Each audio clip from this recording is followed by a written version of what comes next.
Guys पहिला यो status हेर्ने अनि फन्नी एन्ड भाइरल कमेन्ट पढ्ने ल पुष्पकमल दाहाल प्रचण्ड शौचालयमा लडेर घाइते भएका छन् भने सामान्य उपचारपछि अनि घर फर्किएका छन्। आतंककारी धन्न बचेछ मर्नु पर्ने। गणतन्त्रका नायिकाहरू सबैको अन्त्य शौचालय नै गर्ला जस्तो छ। बात तो सही है दौड़ना तो पड़ता है। मर्यो कि जिउँदैछ?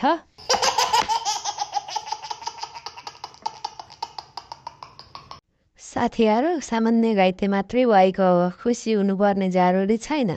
बारीको पाटाको भित्तामा अग्निलाई टायल हालेको चिल्लो र सफा कम्बट फापेन। मुत्नु आँदा ढाल्नेले दे साक्छु भन्छ।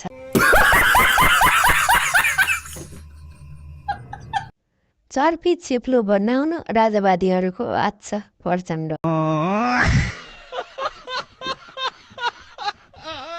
यस्तै भिडियो हेर्न यो आइडीलाई फलो गर्नुहोस्।